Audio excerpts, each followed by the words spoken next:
Hello, everyone. I'm Chris Thomas. You're watching an ABC 10 Plus recap of stories you may have missed. We have the latest from Reno, Nevada, after a man opened fire at the Grand Sierra Resort Casino, killing 3 and hurting 3 others. Then we look at how local businesses are adapting following immigration arrests. The ABC 10 Plus recap starts now. And we start tonight with the deadly shooting at a popular Reno casino. At least 3 people are dead after a shooter opened fire just this morning. And take a look at this. The shooting happened at the Grand Sierra Resort and Casino. This is located off Highway 580 east of the main strip. The casino is considered the largest in Reno, and that's exactly where we find ABC 10's Becca Habegger. She is live with the latest information. And Becca, I hear that we are just now learning that no employees were among those injured, right?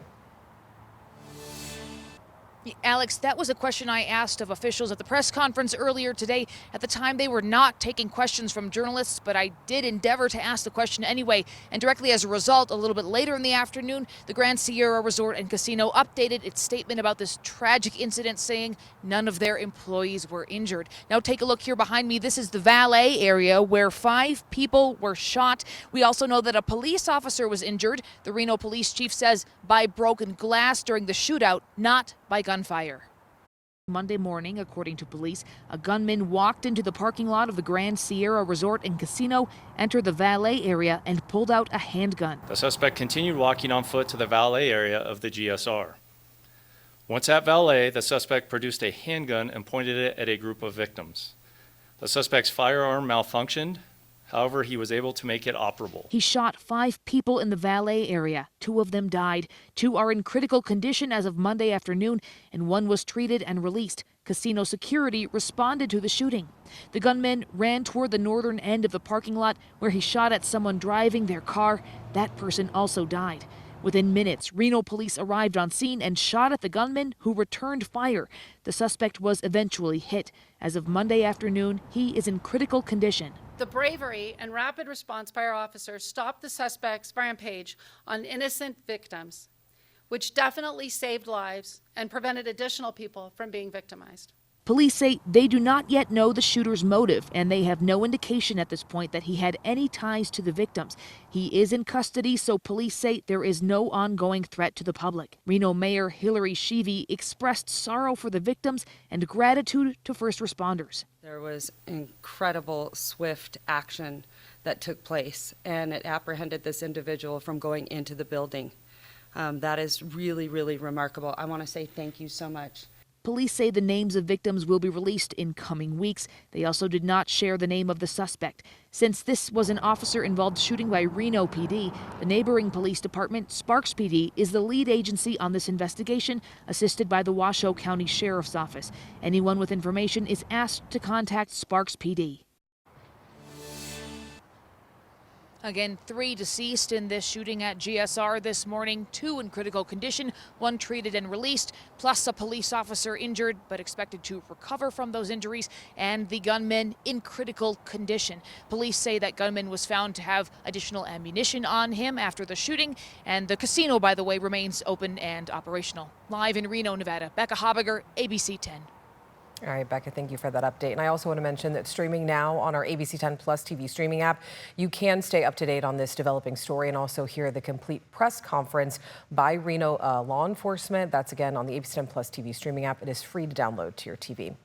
All right, breaking news in New York City. At least 4 people are now dead after a man armed with a long gun entered an office building. This is a known financial building in Midtown Manhattan and is the headquarters of Blackstone and the NFL. Among those dead is an off-duty officer who was working security detail. Tonight, investigators say the shooter was from Nevada. He was found dead on the 33rd floor after barricading himself inside the building. A news conference is now planned for 7 p.m. And of course, we will bring you live updates on ABC10.com and our streaming app. Businesses in South Sacramento say they are struggling with a drop in customers. It comes after a Border Patrol operation at Home Depot. One business owner says she noticed a decline when President Trump took office, but she says the local operation has only made things worse. ABC 10's Roxanne Elias has a closer look. Maria, the owner of Tortas Sinaloa, has sold her Mexican food in front of the Home Depot in South Sacramento for about 3 years. She says her business took a radical hit after the Border Patrol operation in the parking lot on July 18th. Cuando pasó eso, pues todo el mundo se asustó. Maria says when that happened, everyone got scared and everyone was in panic mode. And things got more complicated because sales were already going down. There's been about a 50% drop. Maria says the majority of her customers are workers who come to Home Depot looking for jobs. Those workers didn't want to speak on camera, but they tell us that out of all the people who used to show up here, only about 5% of them are still showing up. Ya no hay sueño americano. Maria says the American dream no longer exists. It has become the American nightmare. The president of the Sacramento Hispanic Chamber of Commerce acknowledges the fear is very real among communities. But she says businesses are very much a part of the economic engine of our region and state. And our main thing here is for our businesses to continue to support them. So I want them to let them know we're still open for you. We're here to provide the programming and services that we've always had for you. They're also offering resources and keeping close track of their partners. On our website, we've included information now for employers, if they are unsure what to do, if there is an immigration activity happening in their place, how to protect themselves, how to protect their employees. Meanwhile, Maria says although some criminals are being arrested during these operations, she wants people to know that not all Latinos are criminals. And she wishes there was some type of amnesty for those who have a clean record and pay their taxes. Imagínese para un negocio que... Maria says, imagine what it's like for businesses like us that live day to day. Do I have to sell it or close it? In South Sacramento, Roxanne Elias, ABC10. Well, now the chamber is also encouraging people to support businesses by going to diverse neighborhoods and shopping locally. Well, charges have now been filed against a man accused of damaging a Border Patrol vehicle. It allegedly happened at that immigration operation at the Home Depot in South Sacramento. The criminal complaint charges 31-year-old Jose Manuel Castillo, Jr. of Sacramento. He's accused of depredation of government property. According to court documents, he refused to move away and shouted obscenities at agents. The documents say he was seen walking toward an SUV when agents heard a pop and hissing sound.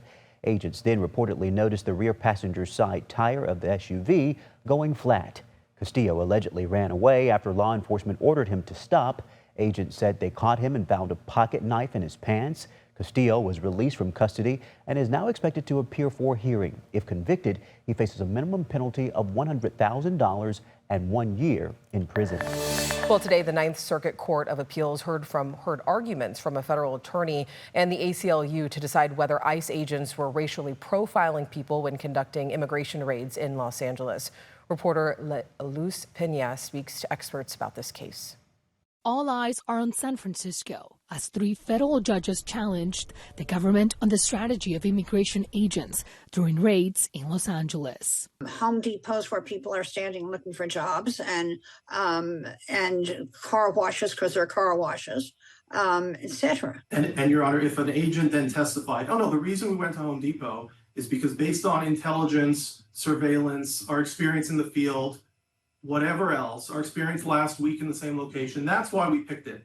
Are we now outside the scope of the injunction because there's something else being considered? In June, ICE detained approximately 1,600 people over a 3-week period in Los Angeles. The principal deputy assistant attorney general for the U.S. Department of Justice argued in court. We certainly do not accept the proposition that the individuals who were detained without reasonable suspicion. An attorney for the ACLU fought back. That's why what they're arguing here is that they had reasonable suspicion. The problem is they haven't offered actual evidence in any of these particular cases. We did, and the evidence that we presented shows, in the I-213 of Mr. Perdomo Vasquez, it doesn't say anything about why he was stopped. University of San Francisco professor Bill Hing believes this case could impact immigration enforcement strategies throughout the country. This is going to slow ICE down. It's going to force them to look at the Constitution, and they're going to have to do their homework. If they think somebody's undocumented, well, they've got to find out who that person is and do an investigation. After more than an hour, the federal judges decided to evaluate further before making a decision on how the government should conduct raids. because the country needs to know whether or not ICE and other federal agents are going after individuals who have genuinely been identified as illegally in the country, or whether it's relying on racial profiling. Well, the search continues tonight for a mother and her baby. They disappeared on their way back to Elk Grove. Here's what we know. 36-year-old Whisper Owen and her 8-month-old daughter, Sandra McCarty, have been missing since July 15th. We're told they were driving in a silver 2006 Chevy Trailblazer with a damaged driver's side headlight. They left Fresno around 5 p.m. that day. A traffic camera spotted the SUV about 3 hours later in Atwater. They were supposed to be heading home to Elk Grove, but they never made it. So far, there is no clear reason for their disappearance. If you have any information, please call 911. Well, new tonight, a woman says a sheriff's employee saved her from being scammed. Take a look. Lori Dabby says she got a call from a number that appeared to be from the Sacramento County Sheriff's Office. The person on the other line told her she had a warrant out for her arrest, then proceeded to ask her for more personal information. The scammer even threatened the woman with jail time if she did not pay her bail. Well, how much is this bail? And she goes, $5,600. And I'm thinking to myself, oh my gosh, that's a ton of money. Yeah, the woman went to the bank to take out the money. The caller then told her to pay the bail at an ATM inside a gas station. That's when a sergeant from the sheriff's office heard the conversation and thankfully stopped her. Deputies are now warning people not to fall for scams and intimidation. Well, the 2025 California State Fair came to an end over the weekend, and it apparently was very popular this year. ABC10 was there as they started the process of tearing down the fair. According to numbers just released today, the State Fair saw an attendance increase of more than 8% this year, with more than 700,000 guests. The State Fair says this past Saturday, July 26th, was the largest single-day attendance. More than 90,000 people entered the grounds that day alone. And I have to say, as we bring in Brendan, the weather certainly helped this year, right? Generally, when we're talking about the State Fair, we're talking about extreme temperatures, 100 degrees and more. Digits. We hadn't had that this year. Huh? No, we had only one day this month with triple-digit heat, and I don't expect that we get to the triple digits for the last few days that we have here in July. It's just been truly exceptional this month. I mean, temperatures for the last half of the month have been all below normal, and it's been 9 days since we've been at least 90 degrees in Sacramento. I mean, truly remarkable month. That 102 that you see there on July 11th, tied for the hottest day we've had so far this year. But since then, it's just been very, very nice. Over the weekend, we were in the low 80s, 81 and 83 both days. It's the coolest July since 2001 in Sacramento, and it's a huge difference from where we were last year, because last July, the average observed high temperature was 98.5 degrees.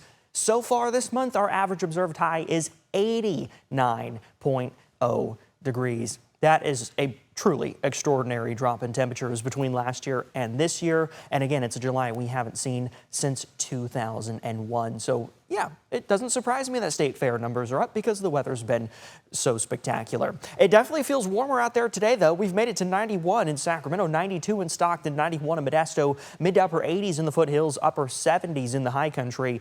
That's normal, though. We should be in the 90s for this time of year, and we're still right about 90 across much of the valley. 90 in Sacramento, 92 Stockton, 94 down in Manteca, 91 in Modesto, 86 Jackson, 79 Truckee, 75 in South Lake Tahoe. Not as active on radar as what we've had the last few days, and certainly not like what we had Thursday and Friday. There have been some storms popping up along 395, but they're pushing off into western Nevada, well to the east of South Lake Tahoe.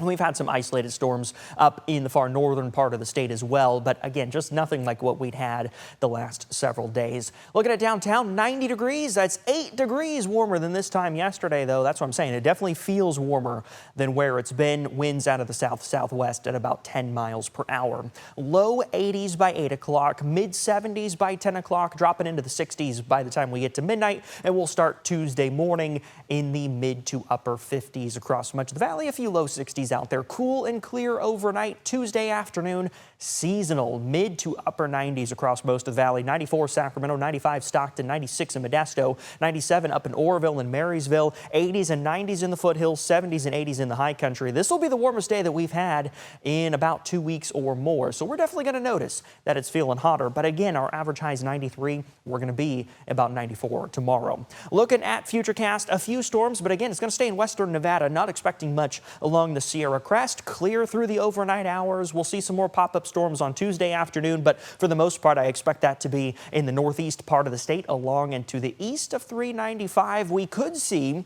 a quick moving storm through the Tahoe Basin by the time we get towards early Wednesday morning. This is at 1 o'clock in the morning on Wednesday. But Wednesday in general, especially by the time we get to the afternoon, is going to be the better chance for thunderstorms anytime over the next 3 days, popping up as early as about noon. It'll be pretty isolated, pretty scattered, but nonetheless, we'll be watching for thunderstorms once again as we get to the middle part of this week. The high pressure starting to build in, especially as we get towards August 1st. Then it just kind of sits there for the first few days of August, and that's going to bring our temperatures up potentially closer to the upper 90s as we get towards about August 6, August 7 or so. As high pressure scoots a little bit closer. So we're looking at those low to mid 90s for the most part over the next 3 days. Then maybe a little bit of a drop through the weekend, back in the low 90s. But you see us going back into the mid to upper 90s in the longer part of the 10-day here. So some warmer weather, but very seasonal and no huge warm up on the way. We knew it was going to warm up at some point, though, huh? Yeah, but still no triple digits in the 10-day. We'll take it. We have to take that, don't we? We'll take it. Okay, Yep. Brendan, thank you. Welcome back in. There's just days to go until President Trump's tariffs take effect. Yesterday, he struck a deal with the European Union after a week-long standoff. Reporter Karen Travers has the latest from Washington.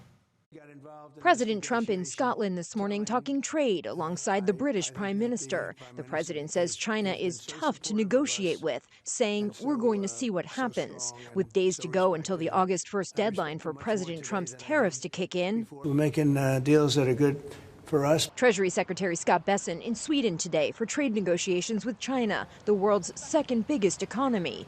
Canadian Prime Minister Mark Carney today says his country's negotiations with the U.S. are at a critical stage. The negotiations are at an intense phase. It's a complex negotiation. On Sunday, the U.S. and the European Union agreeing on a 15% tariff covering most goods from the EU's 27 member countries. It's the biggest deal, I think, in history, not just trade deal. European leaders today blasting that deal. Spain's prime minister says he supports the trade agreement, but without any enthusiasm. German Chancellor Merz says his country's economy will suffer considerable damage as a result of the tariffs. And the Hungarian prime minister says President Trump ate Ursula von der Leyen for breakfast. 15% is not to be underestimated, but it is the best we could get. The tariffs will cover cars and pharmaceuticals, one of the EU's biggest exports to the U.S. The 15% tariff down from the 30% tariff the president threatened. But it's still not clear what it means for popular European wine. 15% on top of another 14/15% on the dollar exchange rate makes 30. And this is already pretty bad. President Trump says the EU will also buy $750 billion in energy goods from the United States over the next 3 years, as well as a large amount of military equipment. Well, another lawsuit was filed today by California Attorney General Rob Bonta, this time over California's SNAP program. Bonta, along with 20 other attorneys general, announced the lawsuit today, challenging the U.S. Department of Agriculture's demand that states turn over personal and sensitive information about millions of SNAP recipients. That's California's federally funded food assistance program. SNAP applicants give their private information on the understanding that their information will not be used for unrelated purposes. The USDA has suggested that it could withhold administrative funding for the program if states fail to comply. The administration's taking a program meant to feed families and is turning it into a tool for fear. That's not just a broken promise, it's a betrayal.